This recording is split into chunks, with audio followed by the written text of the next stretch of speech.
What is tragedy?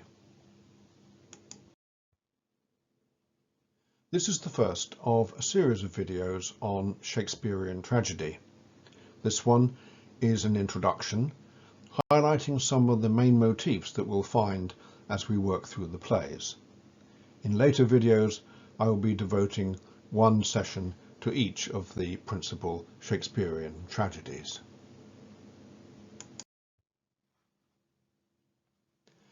The first folio collection of Shakespeare's plays, published in 1623, described them as comedies, histories, and tragedies, as if Shakespeare thought in these three watertight categories. But that seems not really to have been the case. Shakespeare seems not to have worked with a particular theory or model of tragedy.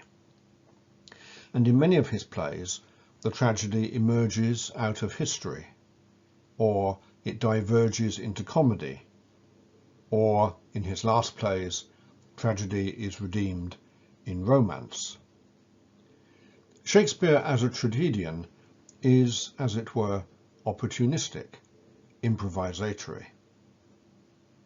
Tragedy may arise as individuals are driven by ambition, or ensnared by evil counsel, or trapped in circumstances which imprison them. And irony is often at the heart of tragedy, as characters unwittingly pursue their own destruction, or perhaps find that if only they had acted a little differently at some turning point, acted perhaps in knowledge of some crucial fact, tragedy could have been avoided. But as well as individuals, societies may be tragic actors for Shakespeare. Societies lose their moral bearings, lose their cultural coherence, and descend into a kind of state of war.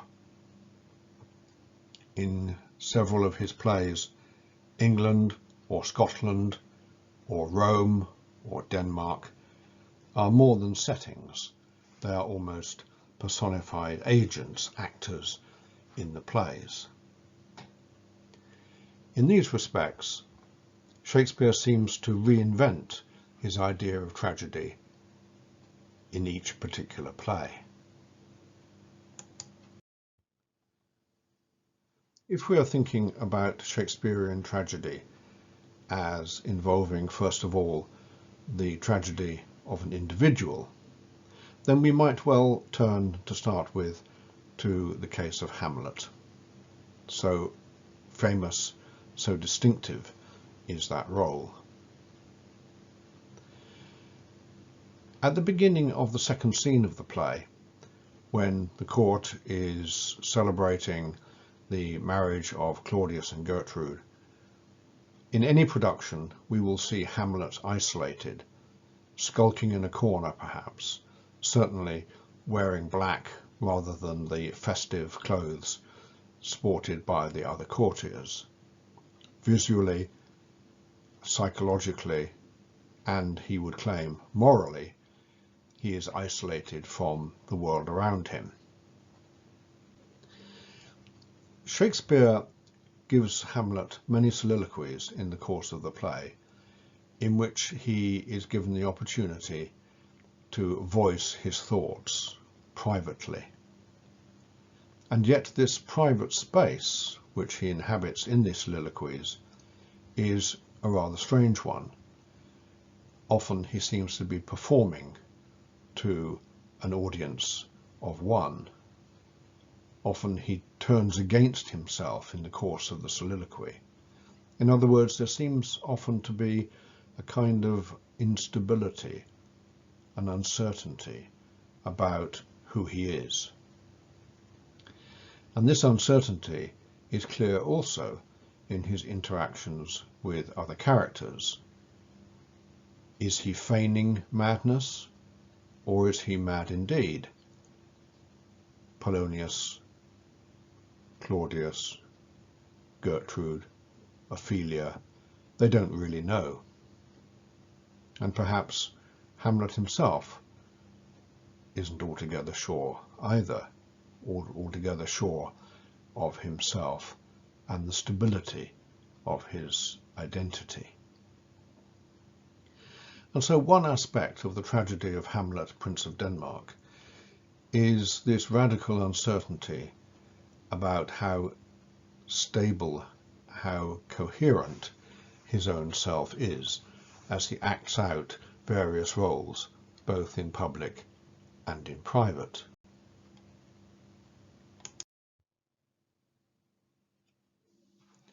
The tragedy of Othello, the Moor of Venice, is also the tragedy of an individual, but in quite a different way from that incoherence and uncertainty about the stability of the self which we find in Hamlet. In the case of Othello, he is led by his subordinate Iago to believe that his own wife Desdemona has been unfaithful to him. Iago persuades Othello of Desdemona's adultery by giving him a series of hints and clues and snippets of narrative, all of which are false. But Othello accepts them and builds them into a powerful, coherent narrative, which is entirely of his own creation. And as he does so, he lives in a world that he himself has created, a kind of imaginative prison. And because he has been led to construct this kind of cage for himself to live in, and a cage in which he imprisons Desdemona in a narrative of her unfaithfulness, it's impossible for other characters to reach him. It's impossible for fact to make any impression on the fiction that Othello has been led to create. And in this respect, Othello, the powerful, confident general, has been transformed by his subordinate Iago, as if Iago is a kind of playwright creating this character called Othello, which takes the place of the proud, self-confident general that we meet at the beginning of the play. And this model of the tragedy of an individual is quite different from the model that we found in the case of Hamlet.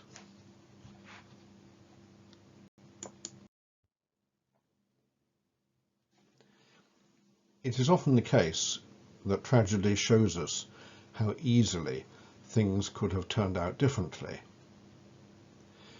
If only Romeo had arrived at the tomb just a little later after Juliet had woken up. If only Juliet had woken up a little earlier while Romeo was still alive. If only a character had made a different decision. And in the case of Macbeth, we see how easily Macbeth might have made a decision not to kill King Duncan in his pursuit of the crown of Scotland. At several points in the early part of the play, Macbeth hesitates. When he hears the prophecy from the three weird sisters that he will be king hereafter, he tells himself that if this is going to happen, then he doesn't need to do anything to bring it about. He doesn't need to kill Duncan. He only needs to wait. He tells Lady Macbeth that he has decided to take no further action, and she derides his cowardice. Shakespeare gives Macbeth several soliloquies in which he contemplates the moral and existential consequences of the murder that he is about to carry out. We see that he realizes the full terrible consequences for himself, for, you might say, his soul that this assassination of King Duncan will entail. In effect, in these soliloquies, we see Macbeth embracing his own destruction. And once he has succeeded in gaining the throne, that brings him no satisfaction. In fact, at the end of the play, in his final soliloquy, he talks about life itself as being meaningless, a tale told by an idiot full of sound and fury, signifying nothing. And so the tragedy of an individual in the case of Macbeth is partly that the goal for which he strove, the crown of Scotland, turns out not to be at all satisfying. But it's also, more radically, the fact that this has involved him in the destruction of his own self, his own peace of mind, and, as he in fact realizes, the damnation of his eternal soul.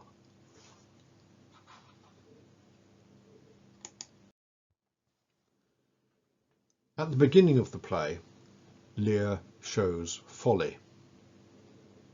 He is foolish to divide up his kingdom. He is foolish to trust Goneril and Regan, the two evil daughters. He is foolish to alienate and exile his beautiful, loving daughter Cordelia. He is foolish not to listen to the wise advice of his counsellor Kent. But as the play develops, this folly turns into something darker. It turns into a form of madness. Lear becomes unable to see the reality of what is going on around him, unable to recognize other characters. His speech fragments. And we have here the psychological disintegration of an old man. Towards the end of the play, there is a wonderful moment of restoration where Lear gradually wakes up and gradually recovers some of his senses, recognizing Cordelia. Not only recognizing who she is, but recognizing the way in which he has mistreated her.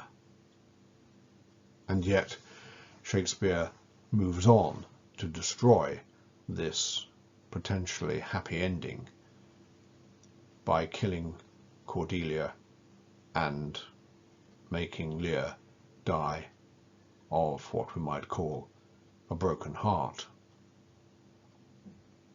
In this extreme tragedy, which moves close to being the tragedy of the absurd, we see the most fundamental disintegration of an individual in any part of the Shakespearean corpus.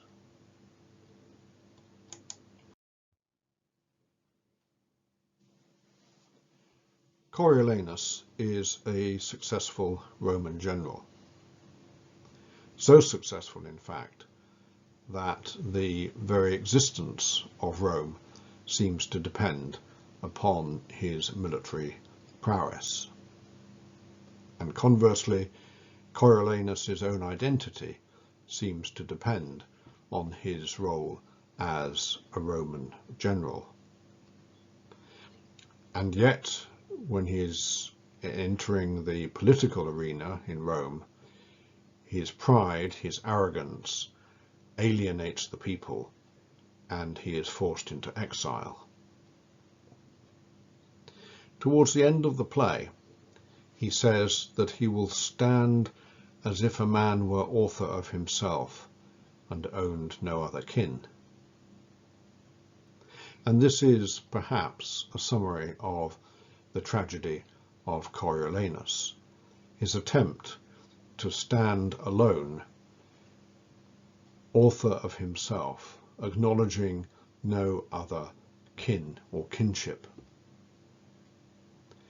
And that kind of individualism is itself tragic, because Coriolanus cannot live in the society of Rome, but nor can he live outside it once he has joined the ranks of its enemies. And this is perhaps an unusual model for Shakespeare of the tragedy of an individual. And yet this idea that there is something inherently tragic in a person isolating themselves from the rest of society, thinking that they can be author of themselves, that is also a motif that we see running through Shakespeare's conception of tragedy.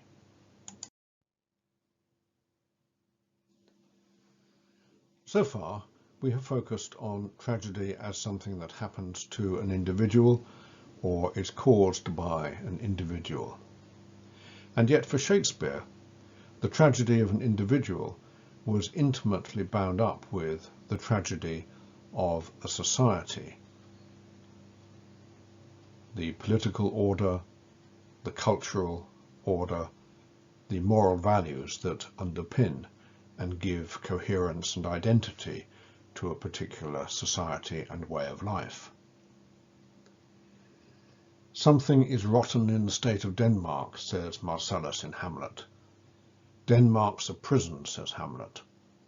And Shakespeare presents us with a claustrophobic world in which characters spy on each other, perform roles, tell lies, and make it difficult for anyone to know exactly what is true and what is not. In Macbeth, we see how the assassination of Duncan leads to the disintegration of the moral order in Scotland, with Macbeth laying waste the country through a whole series of murders.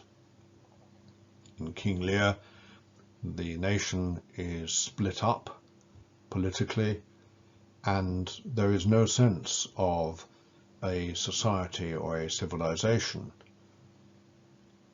It is in a castle or palace that Gloucester is blinded, and it's out on the wild, desolate heath that we see characters actually taking care of one another and giving them shelter. The very idea of Britain as a society has been destroyed. In Coriolanus and in Titus Andronicus, and in Julius Caesar indeed as well, we see Rome losing its identity, its cultural and political coherence. It becomes, as one of the characters says in Titus Andronicus, a wilderness of tigers. And so there is a form of tragedy which affects a whole society. We see the loss of a way of life and a set of values. And it is one of the terrible ironies of Julius Caesar, for instance, that characters who at the beginning of the play set out to defend republican liberty and freedom, at the end of the play have brought about the opposite, the destruction of the Roman Republic, for which they struggled.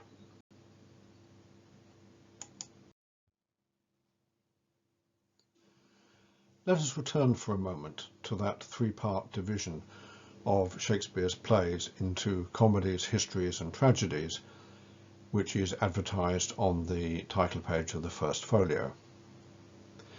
Because Shakespeare's history plays, so-called, are also very often forms of tragedy. The early texts refer to the tragedy of King Richard II, the tragedy of King Richard III. And they mean this not only in reference to the downfall of those individuals, tragic though they may be, but applying this idea of tragedy also to England. England as an actor in the tragedy brought about by Richard II and Richard III. At the end of Richard III, the victorious Richmond says, "England hath long been mad and scarred herself," and that the actions of Richard III and his followers have made poor England weep in streams of blood.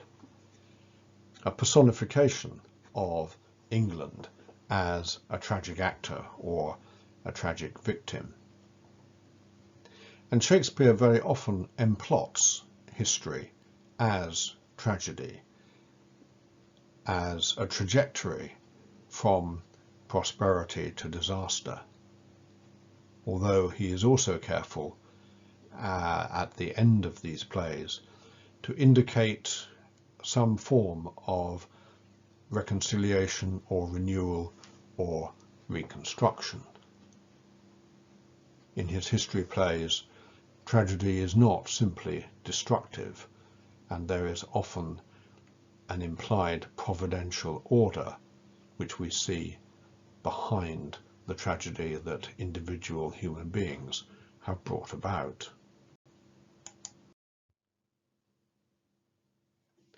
At the philosophical and theological level, Shakespeare's English history plays may offer us two kinds of plot: the tragic plot of fall and disintegration, and on the other hand, the providential reassurance that the hand of God is at work in human history, and specifically in English history. But in many of Shakespeare's plays, there is a profound metaphysical uncertainty. Tragedy characteristically places its actors on the threshold between the human and the supernatural worlds, and it asks us, what supernatural powers are there? Do they shape human lives?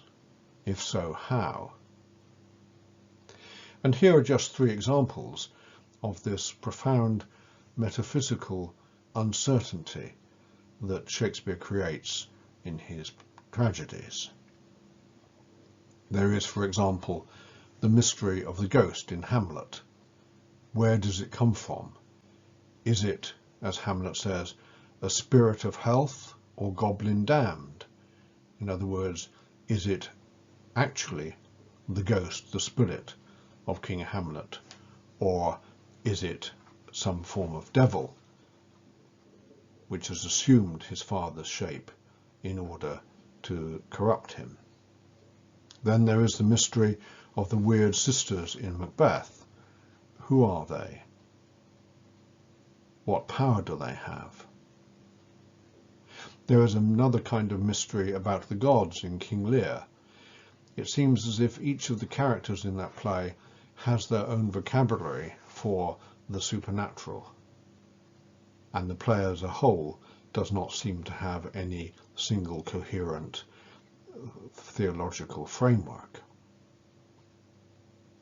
In these and in other plays, Shakespeare places us on that threshold between the human and the divine, and this radical uncertainty about what lies beyond the human world and how it might influence human actions, that is very much at the heart of Shakespeare's conception of tragedy.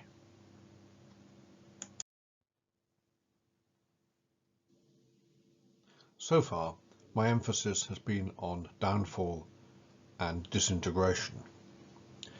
And yet Shakespeare seems to wish to end most of his tragedies with some gesture of reconciliation or reconstruction.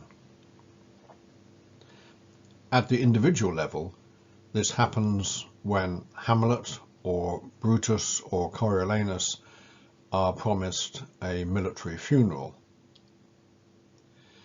At the level of society, we have Fortinbras ending Hamlet with a claim that he will now be ruler in Denmark. Malcolm ends Macbeth by saying that he will go to Scone to be crowned King of Scotland. Lodovico ends Othello by saying that he will go back to the Venetian Senate and report to them. Edgar ends King Lear by accepting the kingship. In all these instances, there is an indication that society is beginning to move on. Iago will be punished. Macbeth's head is displayed as an indication of what happens to tyrants. But in many cases, these gestures of renewal are almost perfunctory. Particularly at the end of King Lear, there is an emptiness, a weariness, because whatever gestures of closure might be discovered by these characters, they cannot really compensate for or in any way be adequate to the enormity of the suffering and the disintegration which has preceded them.